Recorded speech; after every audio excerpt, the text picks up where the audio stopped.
خصوصا على سيد الرسل وخاتم الأنبياء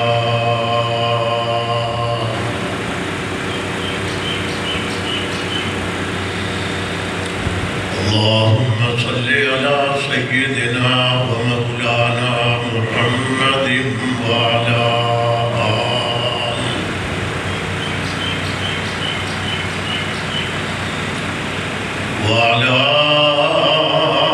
آل سيدنا ومولانا محمد وبارك وسلم عليه.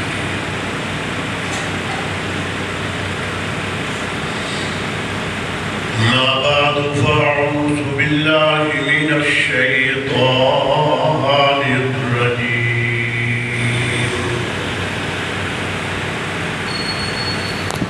بسم الله الرحمن الرحيم.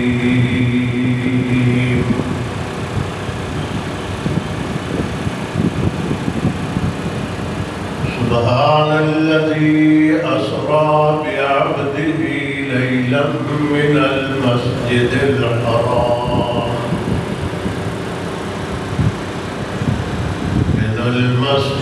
الحرام إلى المسجد الأقصى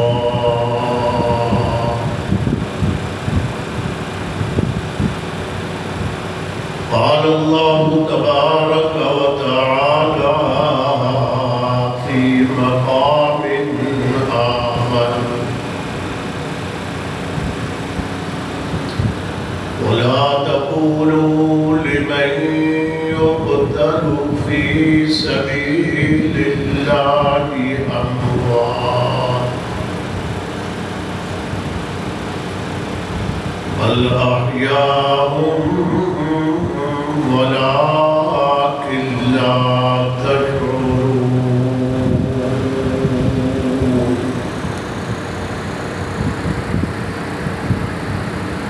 قال النبي صلى الله تعالى عليه وسلم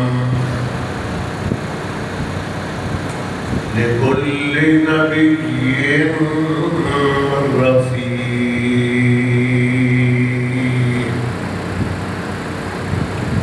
ورفيقي في الجنة عثمان.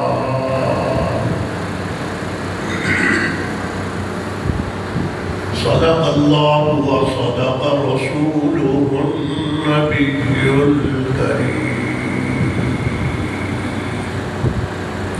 درود شریف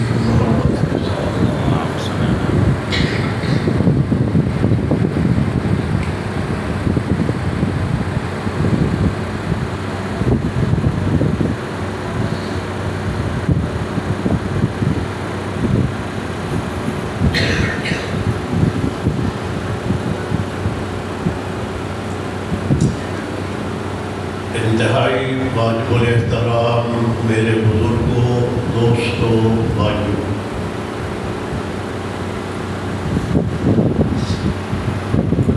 پہلی مرتبہ جمعۃ المبارک کے موقع پر آپ کی جامعہ مسجد اقصیٰ میں کا شرف حاصل ہو رہا ہے. میں انتہائی مشکور و ممنون ہوں جامعہ مسجد اقصیٰ کے خطیب فاضل نوجوان حضرت مولانا کامل نواز صاحب کا، جنہوں نے مجھے اپنا وقت دے کر آپ سے مخاطب ہونے کا موقع فراہم کیا.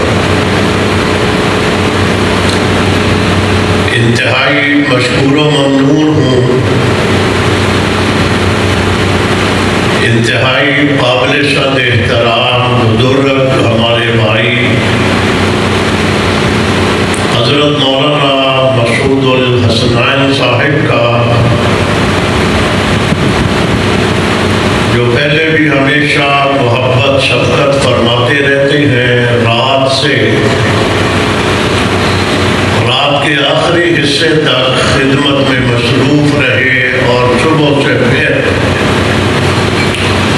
بڑی محبت کر رہے تھے، میں ایمانداری سے شرمسار ہو رہا تھا، شاید انہوں نے رات نیند کی ہوگی یا نہیں کی ہوگی، اللہ تعالیٰ انہیں بھی جزائے خیر عطا فرمائے۔ ہماری جماعت کے ذمہ دار ہیں بھائی محمد عارف صاحب اور بھائی کوثر صاحب، ان کی ٹیم کے دیگر تمام ذمہ داران جن کی دعوت کے اوپر میری آج حاضری ہوئی، اللہ تعالیٰ انہیں بھی جزائے خیر عطا فرمائے۔ آپ ابھی تازہ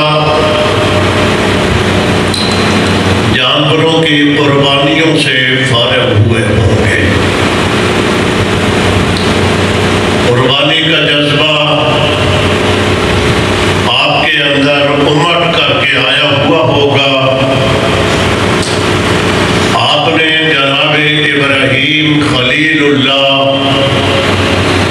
جناب اسماعیل ذبیح اللہ علی نبینا علیہ الصلاۃ والتسلیم کی اس قربانی والی یاد کو تازہ کرتے ہوئے اللہ کے راستے میں جانوروں کو قربان کیا ہوگا۔ اللہ تعالیٰ آپ کی قربانیوں کو قبول فرمائے۔ ہماری جماعت جو کہ قربانیوں والی ہے، آپ نے تازہ قربانیاں کی ہیں، ہماری جماعت کی قربانیوں والی ہے۔ آپ نے دیکھا ہوگا ملک بھر میں اور دنیا کے اوپر نظریں دوڑائیں گے تو اربوں اور کھربوں کی تعداد میں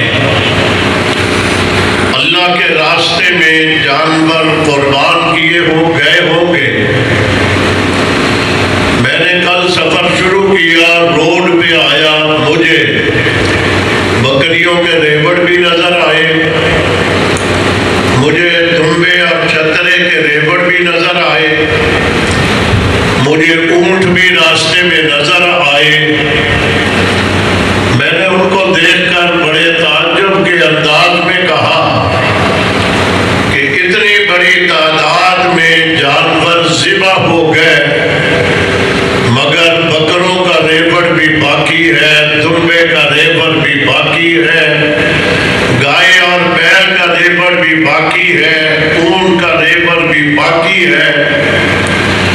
تو مجھے بات سمجھ آئی کہ جن جانوروں میں قربانی کا جذبہ ہوا کرتا ہے، اللہ تعالیٰ ان کے ریوڑ کو کبھی ختم نہیں ہونے دیتا۔ جن انسانوں میں قربانی کا جذبہ ہوا کرتا ہے، اللہ تعالیٰ ان کا نام بھی کبھی ختم نہیں ہونے دیتا۔ یہ میں نے ضمنی طور پر بات کر دی۔ قربانی ایک گزری ہے اور یہ مہینہ ہی قربانیوں والا ہے۔ بڑی تعداد میں واقعات ہیں۔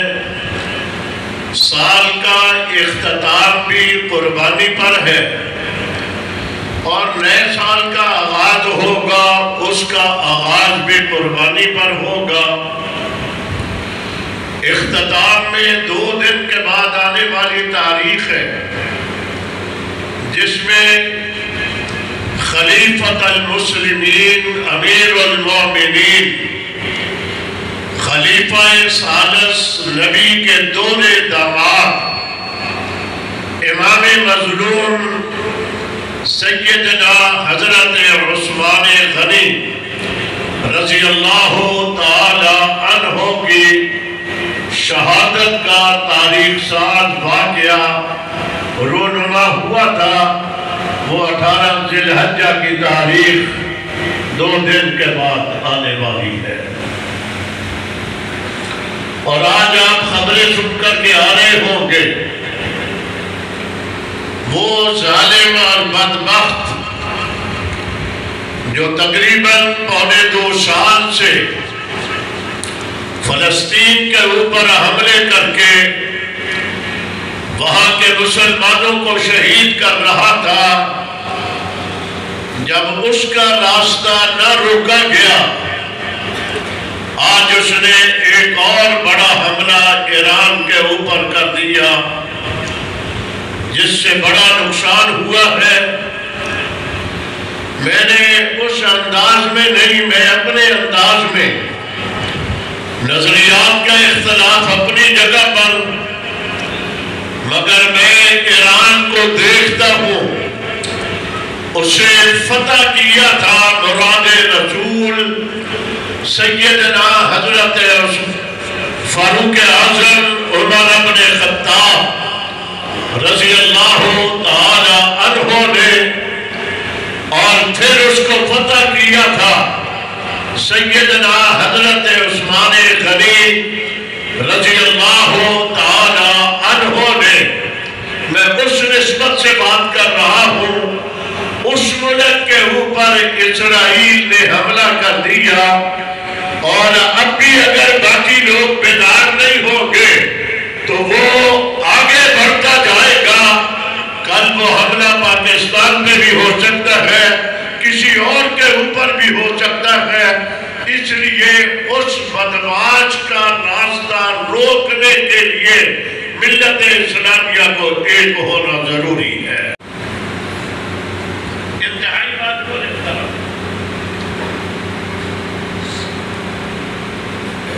میں نے قرآن پاک کی 2 آیات پڑھی ہیں۔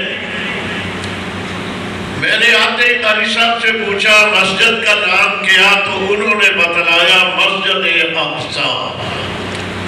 تو میں نے قرآن کی آیت پڑھی، سبحان الذی اسریٰ بعبدہ لیلا من المسجد الحرام الی المسجد الاقصی۔